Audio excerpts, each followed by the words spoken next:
these envelopes, find the probability that all the letters are not dispatched in the right envelope.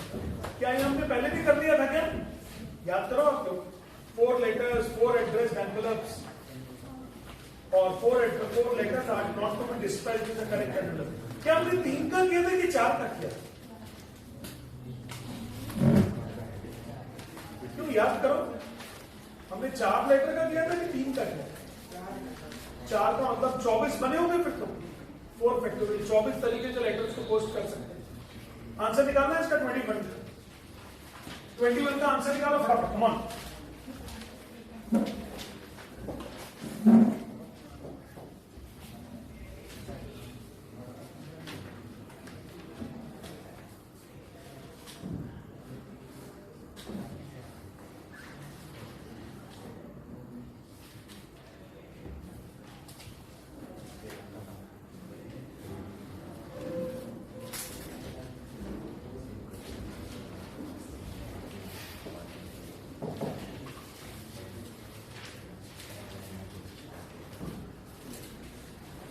Question number 21 करोगे. चलो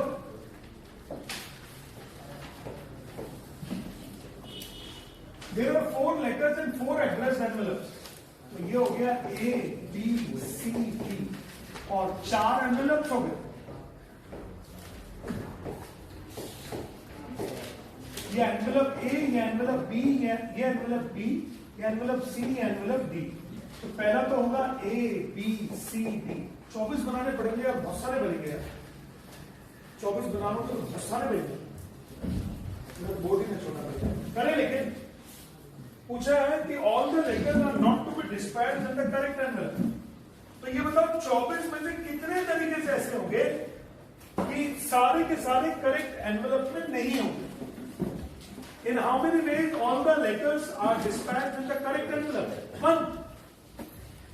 तो क्या इसका answer 23/40 होगा? 23/24.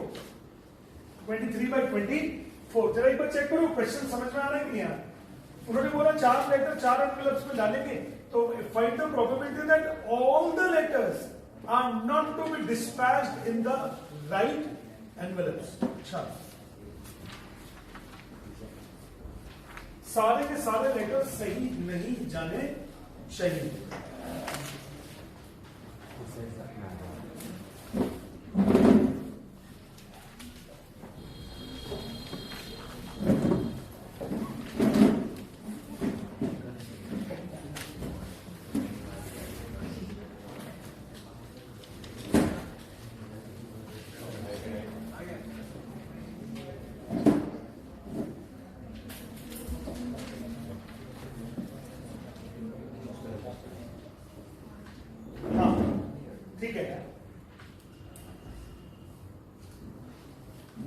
Find the number of ways in which all the letters go to the correct and all the letters are not correctly placed.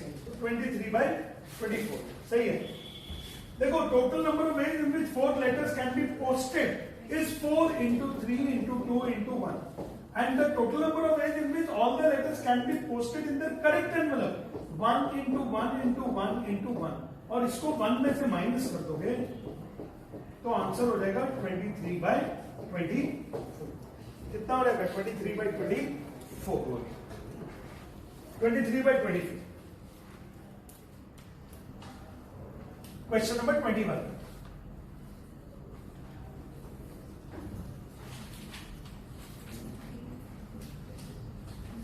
All the letters are not dispatched in the right envelopes. बार बार मन कर रहा है एक चीज पढ़ा दो, number of D arrangement, लेकिन courses से बाहर निकल जाएंगे फट से. चलो क्या क्वेश्चन नंबर 14. Question number 14. डीपीएसटी को एक बार जरा डाउनलोड कर लेना ऑनलाइन वाले.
अरे बातें मत करो, क्वेश्चन नंबर 14 करो बस। कैसे अपलोड किया है? Question number 14।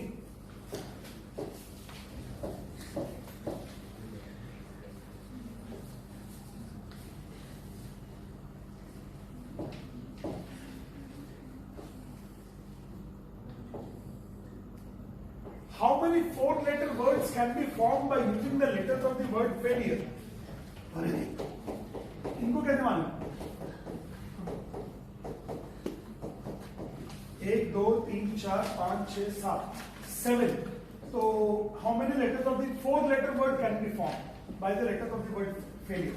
तो यार फेलियर में से फोर-लेटर वर्ड बनाओगे तो 1 2 3 4 5 6 7 7 P4 आएगा इस बार। 7C4 नहीं आएगा इस बार। इस बार क्या आएगा? P4। रीजन उसका क्योंकि उन्होंने बोला कि मुझे वर्ड्स बनाने, 4 लेटर चुनोगे और उनको रिशफल करके वर्ड्स में तो बनाओगे अलग अलग। तो 7C4 की जगह क्या आएगा? पहली बार तो P4। समझ में आ गया होगा क्वेश्चन को पहले डालते ही। फिर उन्होंने पूछा F is included in each word, तो अगर F इंक्लूड कर लिया तो F तो ले ही लिया। अब 6 में से 3 चीजें और लेंगे तो कितने हो गए? 4 लेटर्स हो गए आपके पास, और इंटू कितना करेंगे? 4 फैक्टोरियल। फर्स्ट का आंसर है ये हो गया फर्स्ट का आंसर। परेशान करने वाला आंसर है, तगड़ा क्वेश्चन है। उन्होंने बोला कि अब यानी ये क्वेश्चन है परमुटेशन एंड कॉम्बिनेशन दोनों का मिक्स्ड क्वेश्चन। उन्होंने बोला in how many ways 4-letter words can be formed by using the letter of the word failure. तो मैंने बोला 7P4। क्या आंसर होगा? 7P4। हो सकता है किसी का अगर वो भी हो, C भी लगाया हो तो भी आंसर आ जाए, तो भी लगा तो वो ऐसा कर लेगा। मैं बता, वो बच्चा ऐसा करेगा 7C4 नीचे लगेगा और नीचे लिख देगा 6, ऊपर लिख देगा 6C3। ऊपर का 4 फैक्टोरियल, नीचे का 4 फैक्टोरियल कट जाएगा, बट मार्क्स नहीं मिलेंगे उसमें। ये है concept. In how many ways letter word can be form? तो 7P4 is the number of ways in which we can form 4-letter word. 7P4। ऊपर एक F चुन लिया, 6 में से 3 और चुन लिए, तो टोटल लेटर्स कितने आ गए आपके पास? 4। और उनको 4 फैक्टोरियल से मल्टीप्लाई कर दिया तो आपके पास आ गया number of ways of getting 4-letter word. तो आंसर होगा पहले वाले का ये। अच्छा, दूसरे वाले का क्या होगा? दूसरे वाले का नीचे तो होगा 7P4 बट ऊपर होगा 6P4। 6P कैसे? क्योंकि उन्होंने बोला F is not included in any word। यार एक बात बताऊं, हम प्रोबेबिलिटी तो कर ही नहीं रहे। मैं तो प्रोबेबिलिटी निकाल रहा हूं, बट क्वेश्चन में तो कहीं पूछा ही नहीं प्रोबेबिलिटी निकालने। देख लेना जरा, देखो तो एक बार, क्वेश्चन प्रोबेबिलिटी का है ही नहीं। क्वेश्चन किसका है वो? तो फिर ये और ये हट जाएगा बस। ये क्वेश्चन में तो कहीं पूछा नहीं है how many 4-letter word can be formed by using the letter of the word failure so that F is included in each word और F is not included in any word. सब लोगों ने ऐसे कर रखा है, डिवाइड कर। चलो खैर, तो ये हो गया क्वेश्चन नंबर 14। और एक और कौन सा वर्ड? 21। देखिए कोई और भी है क्या इस टाइप? चलो छोड़ता हूं। अब आप मुझे करके दो सब लोग क्वेश्चन नंबर 24। 24 नहीं 23, क्योंकि सब लोगों ने बोला था ना सब थोड़ा स्ट्रेट लाइन जरा पकड़ लें। 23 करो जल्दी से, बातें करने मत बैठ जाना। पेपर का डिस्कशन कर रहे हैं तो मतलब आपको करना है main question. In a triangle ABC with the vertices A B and C, ये हो गया अ, ये हो गया ब, ये हो गया स, अ हो गया है 2 3, बी हो गया है 4 -1 एंड सी इज 1 2। आपको पूछा find the equation and the length of the altitude from the vertex A. लो बच्चों, आपको एक तो एडी की लेंथ चाहिए थोड़ा टफ काम है और इक्वेशन ऑफ एडी भी चाहिए, बहुत आसान नहीं है। निकालो जल्दी से आंसर। लेंथ ऑफ एडी चाहिए और इक्वेशन ऑफ एडी चाहिए।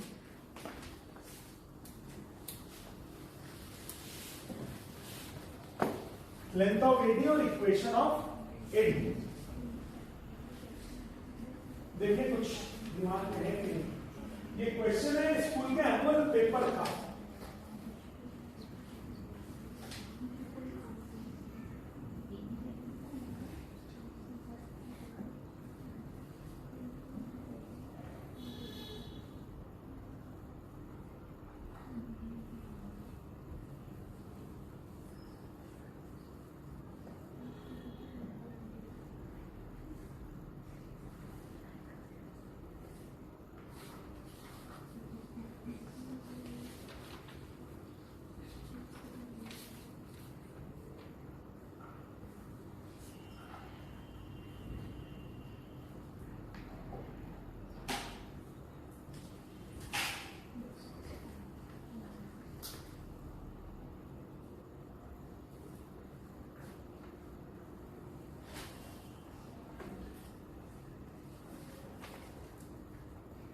नहीं बनेगा।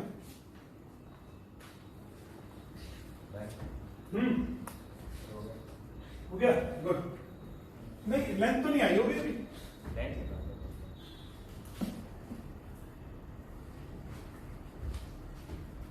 देखो सबसे पहले तो स्लोप ऑफ एडी निकालोगे, slope of BC. Slope of BC का वैल्यू हो जाएगी 2 माइनस -1 अपॉन 1 माइनस 4, 3 अपॉन -3। क्या -1 आएगा स्लोप? Yes, sir. तो इसका स्लोप अगर आ गया -1 तो इसका स्लोप आ जाएगा 1। तो इक्वेशन ऑफ एडी कितनी हो जाएगी? पॉइंट स्लोप फॉर्म से मिल जाएगी।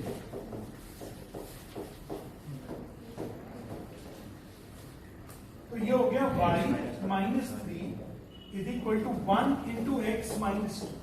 तो ये हो गया y minus x is equal to 1। Check करना आप लोगों का कितना आंसर है। x minus y equals to -1।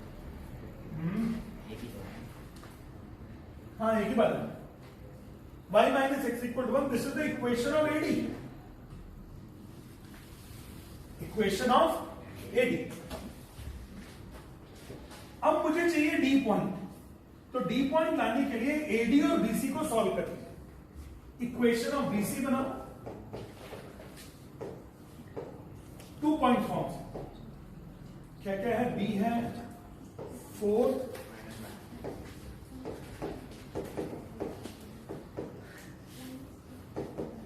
सी कितना बेटा? Equation of BC y minus y1 upon y2 minus y1, x minus x1 upon x2 minus x1।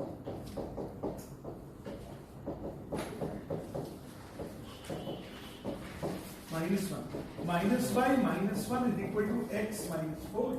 तो ये हो जाएगा बेटा x plus y is equal to 3। ठीक है कि नहीं? तो अब आप सॉल्व करो। Solve equation of AD and BC for D.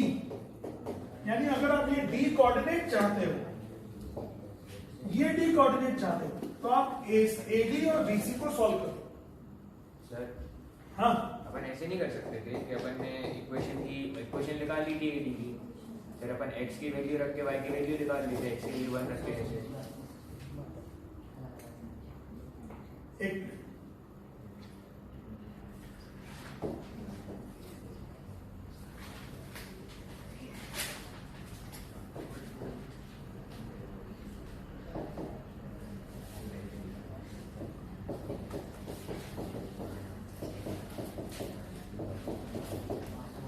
मेरा एक कोऑर्डिनेट आ गया है, आया है 1, 2। तो अब आप लेंथ ऑफ एडी निकाल पाओगे। √2 length of AD, length of AD ये देख लीजिए 2 माइनस 1 1 और 3 माइनस 2 1, अंडर रूट 2 आ गया, अंडर रूट।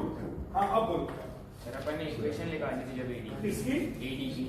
हाँ सर अपन अगर उसमें मतलब x की वैल्यू रख दीजिए अगर हाँ x की वैल्यू अगर अपन 1 रख देते तो y की वैल्यू 2 निकल आती। हाँ ठीक है, तो वैसे में कर देते तो गलत हो जाता। क्या गलत है, सही तो हो रहा है। तो मतलब वो मेथड क्या निकाल रहे हो तुम, एडी की फिर डी का पॉइंट निकल आता उससे। तो x का वैल्यू 1 कैसे पता, x का नहीं अगर अपन रखें मतलब इक्वेशन अपन को तो सेटिस्फाई करवानी है ना, जीरो बेस को नहीं नहीं गलत, नहीं कर सकते। तो उसमें तो ये कोई भी पॉइंट आ जाता, पॉइंट सेम आए थे पर 1 और 2 ही आए थे। सर गलत। हाँ अपन ऐसा नहीं कर सकते बीसी की इक्वेशन निकालना है और फिर परपेंडिकुलर डिस्टेंस निकालने बिल्कुल कर सकते, बिल्कुल perpendicular distance of a point from the straight line कर सकते। क्वेश्चन नंबर 23 अब आप देखो सेक्शन कौन सा है 23, डी। समझ में आया क्यों है डी, नहीं आसान था लेकिन लेंथ थी उसमें, दो चीजें निकालनी थी, एक डी निकालनी थी और एक इक्वेशन ऑफ एडी, दो चीजें निकालनी थी, एक डी और एक इक्वेशन ऑफ एडी, इसलिए ऐसा किया।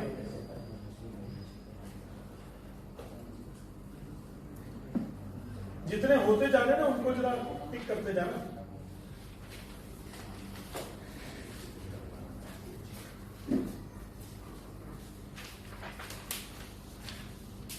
क्वेश्चन नंबर 10 करो जल्दी से, 9 और 10, 9 and 10।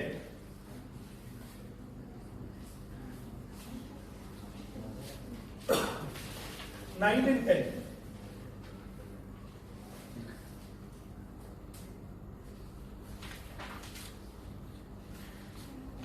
Find the equation of the parabola which is symmetric about y-axis and passes through the point 2 minus. Check करो बनेगा कि नहीं।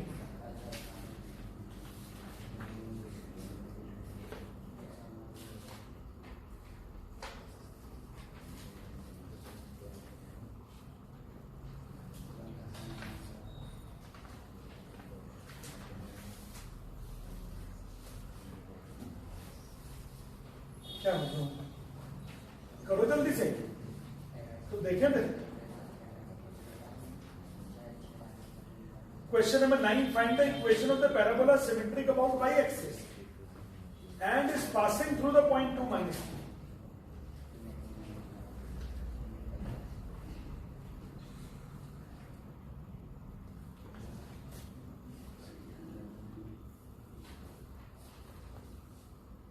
इसमें इक्वेशन बना के करना पड़ेगा, दिमाग आपको लगाना है भाई, जो जानते हो वो लगाइए।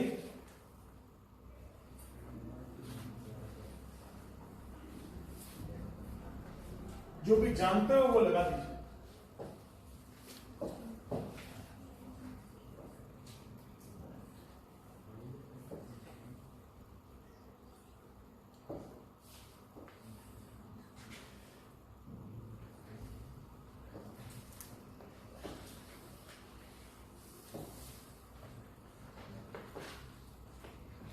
Find the equation of the parabola which is symmetric about y-axis।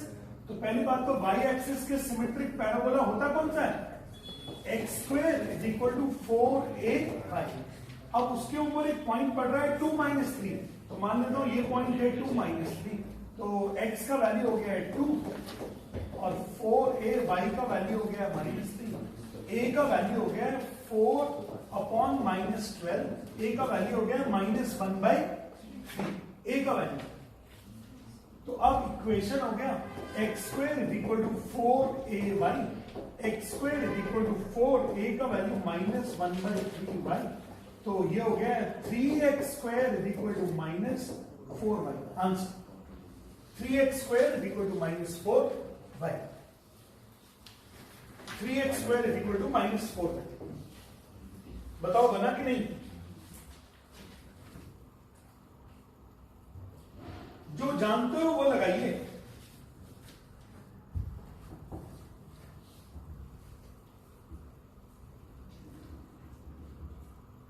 Question number 10 कीजिएगा इसके बाद।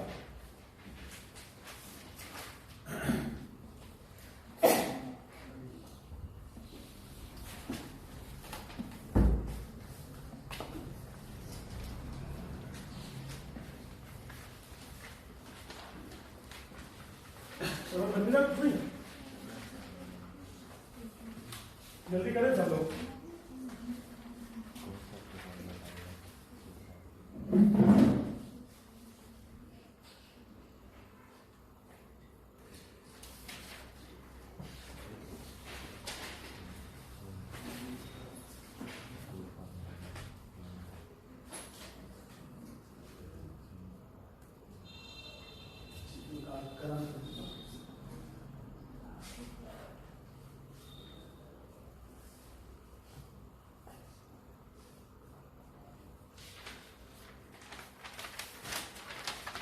बेटा जरा जल्दी कर दो। Question number 10, if the origin is the centroid of the triangle, 10th class का क्वेश्चन है।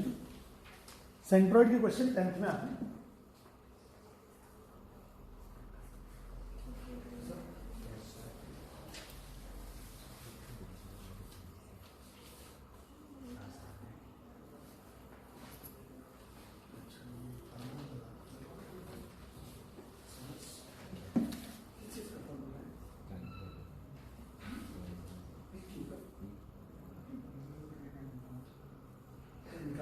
सेंट्रॉइड जानते क्या होता है?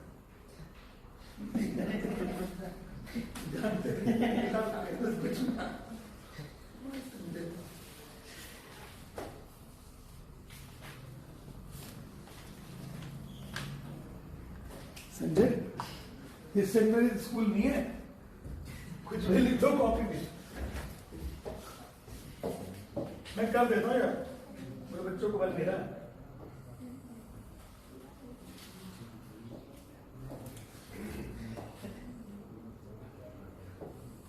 चलो देखो, अगर ये हो गया ट्राइंगल, ये हो गया पी क्यू आर, पी हो गया है 2a, 2, 6, क्यू हो गया है -4, 3b, -10, and R is how much? 8, 14 and 2c। तो चलो सेंट्रॉइड जो होता है वो होता है सेंट्रॉइड होता है वैसे तो जहां पर मीडियंस इंटरसेक्ट करती है उस पॉइंट को क्या बोलते हैं हम लोग? सेंट्रॉइड। और सेंट्रॉइड होता था एक्स कोऑर्डिनेट्स का सम अपॉन 3 करते थे और वाई कोऑर्डिनेट्स का सम अपॉन 3 और जेड कोऑर्डिनेट्स का सम अपॉन 3। तो मतलब सेंट्रॉइड हो जाएगा 2a plus -4 plus 8 upon 3, comma, फिर ये हो जाएगा 2 plus 3b plus -4 upon 3, comma, और फिर होगा 6 प्लस -10 प्लस 2c अपॉन 3। और ये सेंट्रॉइड दे रखा है ओरिजिन, ये सेंट्रॉइड कितना दे रखा है? तो अगर ये सेंट्रॉइड ओरिजिन है तो ये तीनों के वैल्यू 0, 0, 0 होनी पड़ेगी नहीं? तो इसका मतलब ये 3D का भी क्वेश्चन है। तो ये हो गया 2a plus 4 upon 3 should be 0। फिर ये हो जाएगा 3b minus 2 upon 3 should be 0, और 2c minus 4 upon 3 should be 0। कहां पे? 14। रेड कलर से। अच्छा, ये 4 कितने का?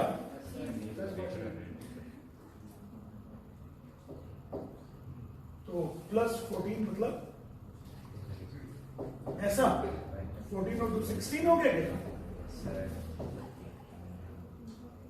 चलो, तो अब आप a का वैल्यू निकाल दीजिएगा। a का वैल्यू कितना हो गया? -4/2, -2 हो गया क्या? अच्छा, b का वैल्यू कितना हो गया? -16/3, और c का वैल्यू हो गया 4/2, यानी कि ऐसे।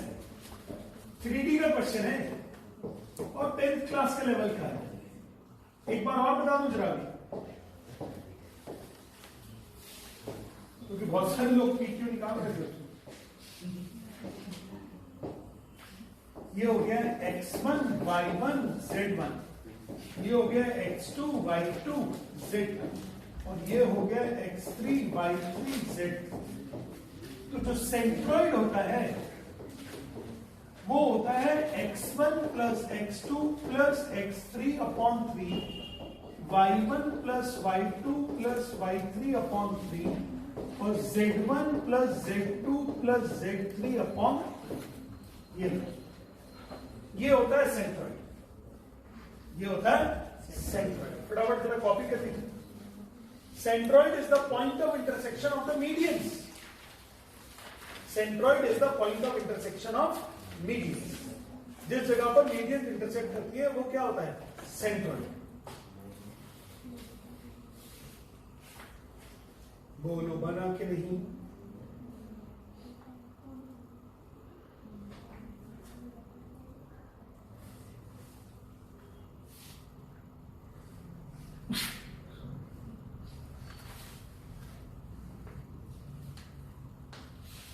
उत्तम ठीक है?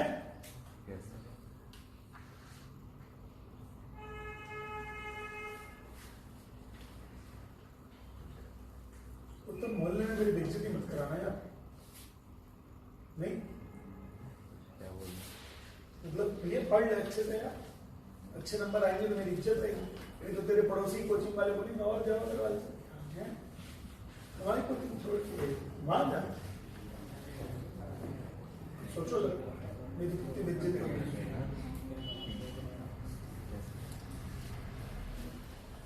शुभम भी कराने वाला है और मेरी तो बेइज्जती।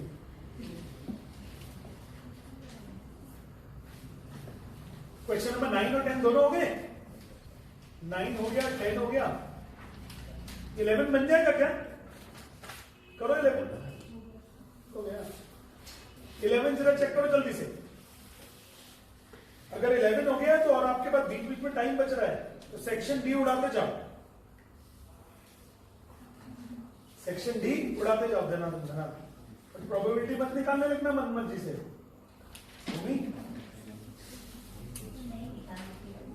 अरे झूठ मत बोलो, तुमने डिनोमिनेटर में लिखा था 7C4।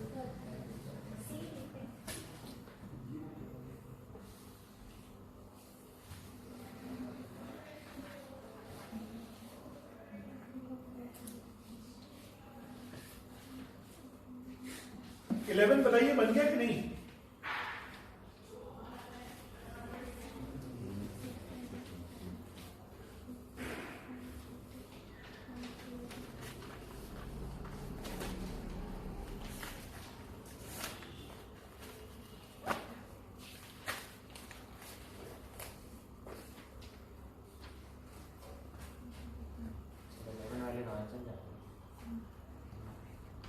पता नहीं यार कितना आना चाहिए।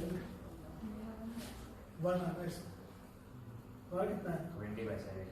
20 पैसे। संजय से पूछो उसका सही आया हो। डिस्टेंस फॉर्मूला लगा के करिए।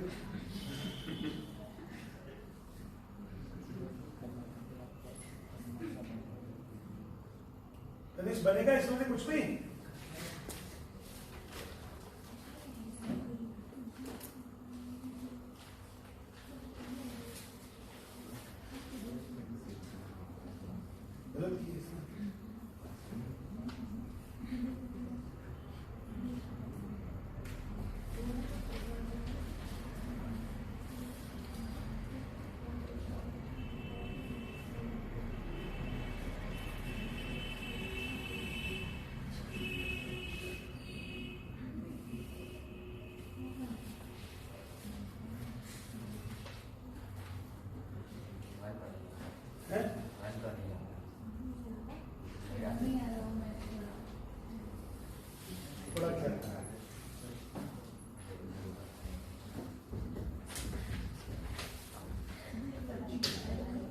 सब लोग ये सोच रहे हैं क्या फर्क पड़ रहा है, गलत हो रहा है तो सही हो रहा है तो।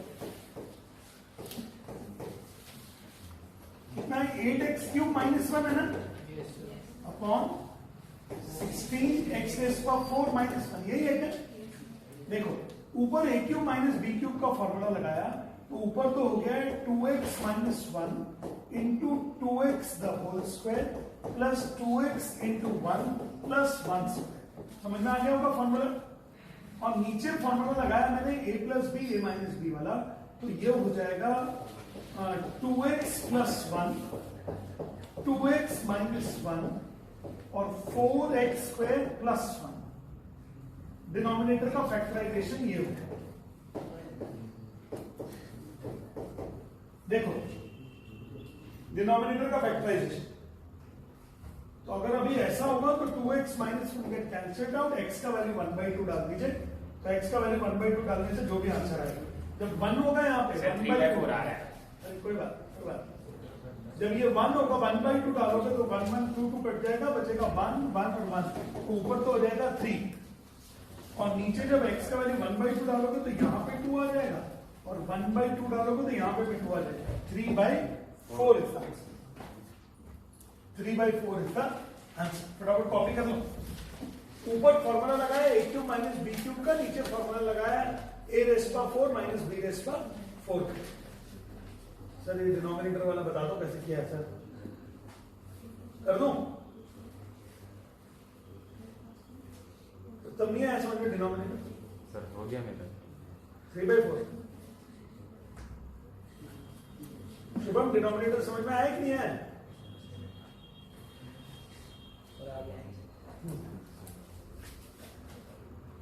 संजय किसको लिया है? ये समझ लो।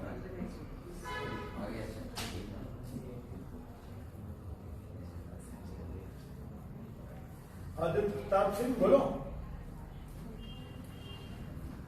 ये नहीं आया समझ में? डिनोमिनेटर नहीं आया वो।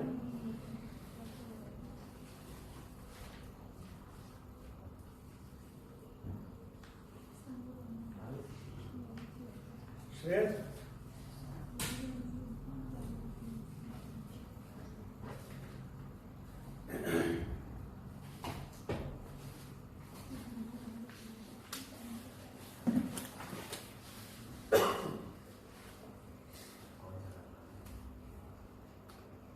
क्वेश्चन नंबर 25 करो फिर अभी 25, क्योंकि 25 क्वेश्चन है बेस्ड ऑन डिफरेंशिएशन। अभी आपने ताजा ही किया है कुछ दिन पहले का। पहला है find the derivative of fx is equal to x sin x from the first principle. करो जल्दी से अपनी कॉपी में। फर्स्ट प्रिंसिपल से x sin x का डिफरेंशिएशन कीजिए। फर्स्ट प्रिंसिपल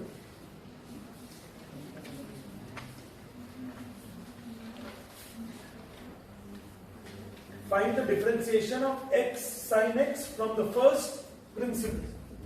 फर्स्ट प्रिंसिपल से x sin x का डिफरेंशिएशन कर डालना है। मैं कर रहा हूं एक पेपर का डिस्कशन पूरा।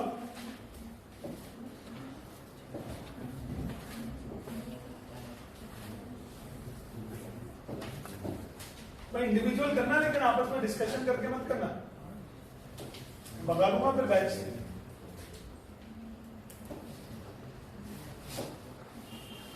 ये क्वेश्चन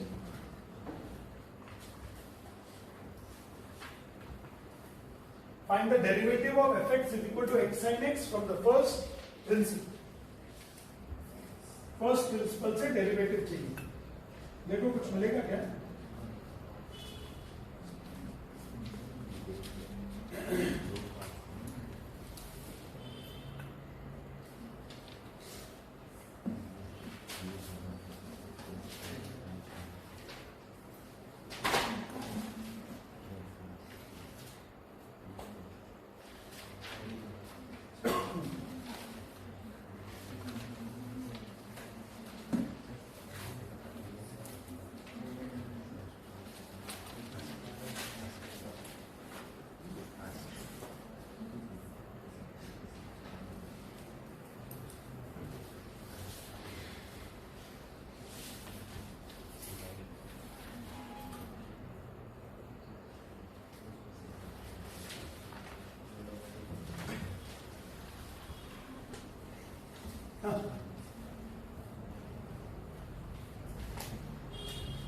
हमने करा है क्या फर्स्ट प्रिंसिपल? सर कब कहाँ नहीं आ रहा सर, कौन सा होता है फर्स्ट प्रिंसिपल? बिस्तर की पकड़ लगा पीठ पे दिखाई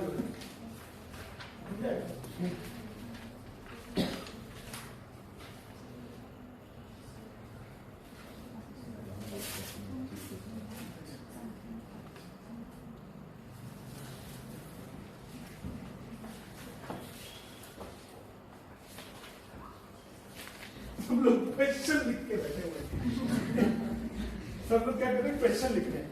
फिर जब क्वेश्चन लिख दिया फिर लग रहा आप क्या करें, चलो लिख दिया differentiating both sides with respect to x. फिर क्या करें, उसको काट दो, फिर दोबारा करें differentiating both sides with respect to x.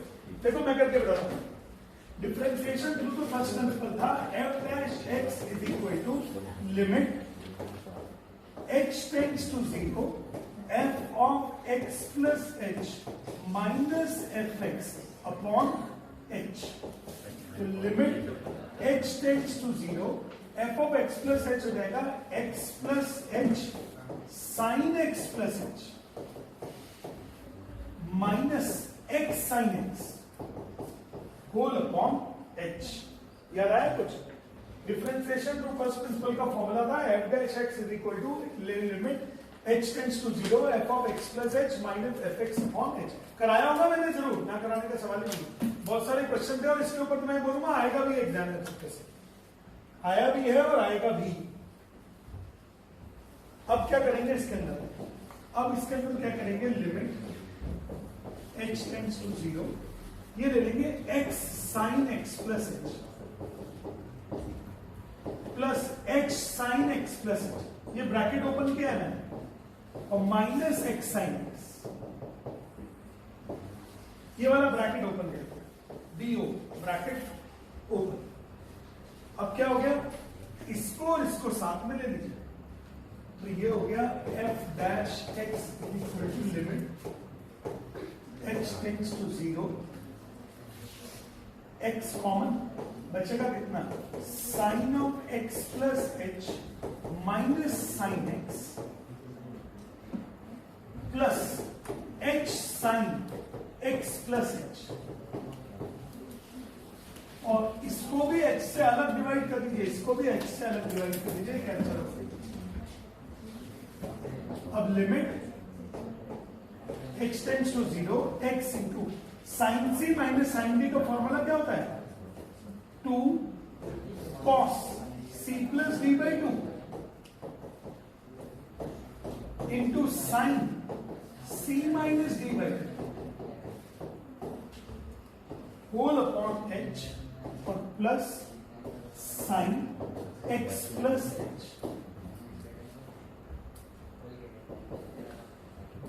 भाई अगर नहीं बना चलो कोई बात नहीं, बट ऐसा ना हो कि अब भी आप लोग बातों में लगे हुए हैं और आपको लग रहा है कि अभी अग्रवाल सर के सामने काम भी कर रहे हो और काम नहीं भी कर रहे हो।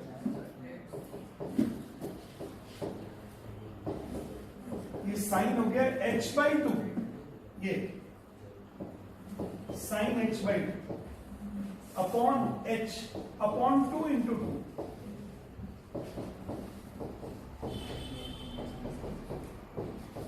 देखो अब लिमिट ऑपरेट कर रहा हूं, ये 2 2 कट गया, sine h by 2 upon h by 2 कितना हो जाएगा 1, तो ये हो जाएगा cos 2x प्लस 0 अपॉन 2, यहां लिमिट ऑपरेट कर दी, ये तो 1 हो चुका है, प्लस साइन x प्लस 0, तो आंसर हो गया cos x plus sine x।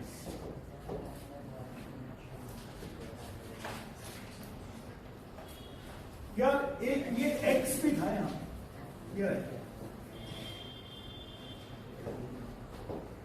तो आंसर हो गया x cos x plus sign. बढ़िया क्वेश्चन है, कॉपी कर लो फटाफट। x साइन x का डिफरेंशिएशन क्या है फर्स्ट प्रिंसिपल से,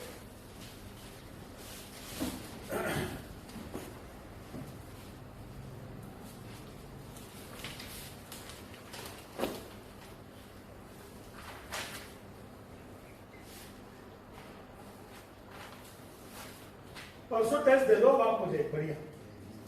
सिर्फ 2 टॉपिक का दे दो बस, सिर्फ 2 टॉपिक नोट कर लो, एक कॉनिक सेक्शन और एक डेरिवेटिव्स। लिमिट एंड डेरिवेटिव्स नहीं, सिर्फ क्या, डेरिवेटिव्स। परसों 2 चीजों का टेस्ट दे दो। कॉनिक सेक्शन में 4 चीजें आ गई, सर्कल, पैराबोला, एलिप्स, हाइपरबोला। और जो ये वाला हो गया डेरिवेटिव्स, वो आपको समझ में आ रहा होगा क्यों पूछ रहा हूं मैं? नहीं, सब्जेक्टिव। ऑब्जेक्टिव का कोई काम नहीं है अभी एग्जाम में, सब्जेक्टिव आना तो ऑब्जेक्टिव का।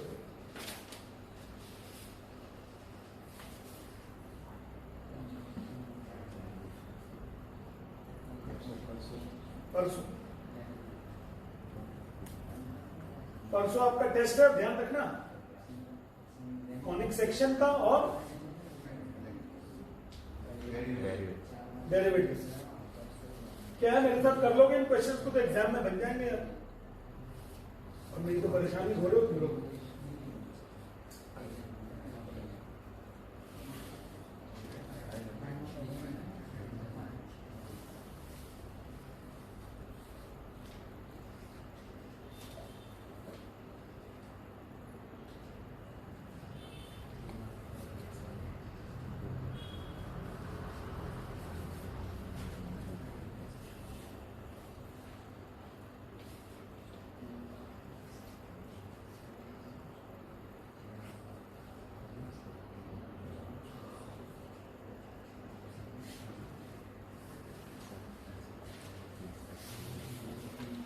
मेन कॉन्सेप्ट, हाँ, ये जो सबसे ऊपर है ना, ये है फॉर्मूला मेन, इससे ऑपरेट करना। तो मैंने आपको कई सारे क्वेश्चंस कराए होंगे बुक से भी। मैंने बोला होगा under sine under root x, cos under root x, tan under root x, ये तो खूब आते हैं एग्जाम में।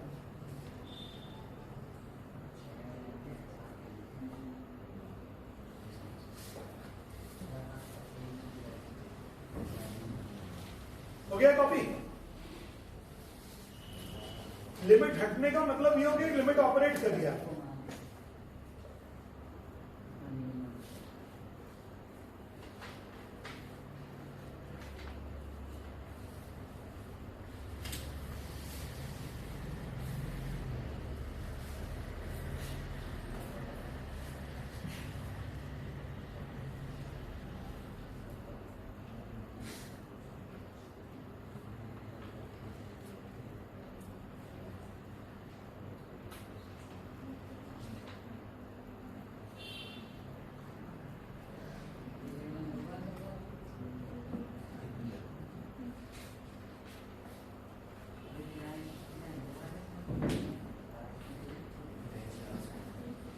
क्या हो गया भैया? नींद में बड़बड़ा रहे हो कि पूछ रहे हो?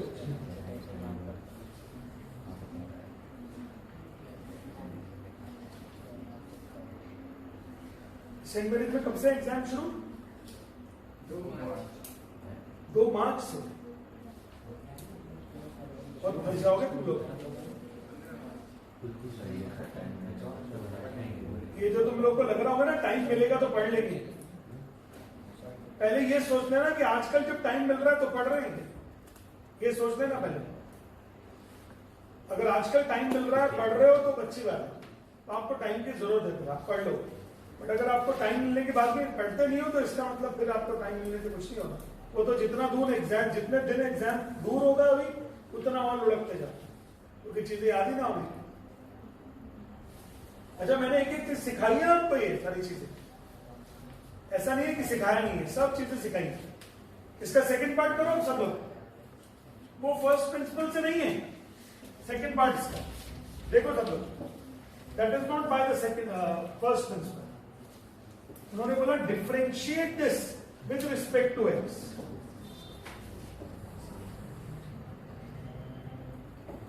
ये differentiate this with respect to x.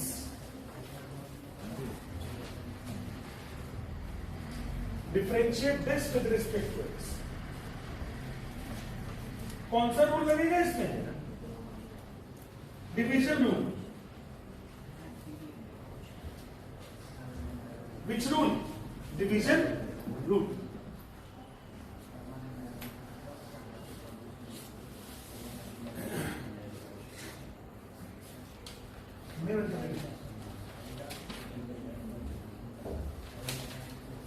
देखो अगर किसी को डिवीजन रूल नहीं बनता तो मैं बता देता हूं, D over d x of numerator upon denominator चाहिए, तो यहां पे डिनोमिनेटर का स्क्वायर करोगे, फिर यहां डिनोमिनेटर लिखोगे, d over d x of numerator लिखोगे, माइनस न्यूमरेटर लिखोगे d over d x of denominator.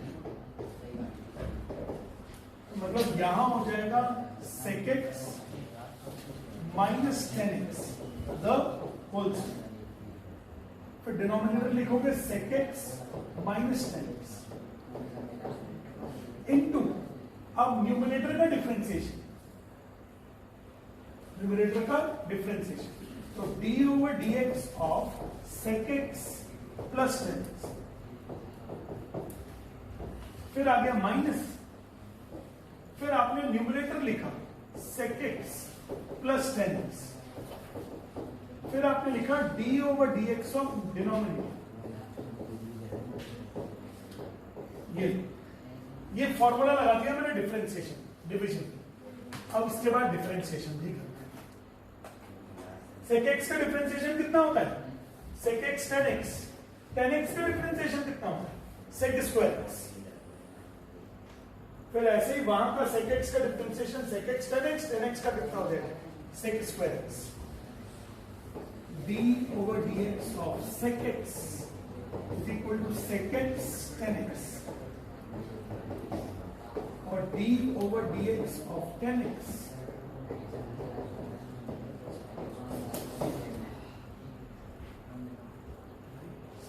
अच्छा है,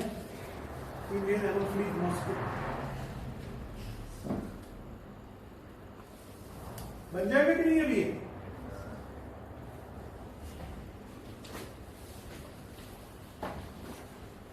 अब परसों आप मुझे टेस्ट किस चीज का दे रहे हो?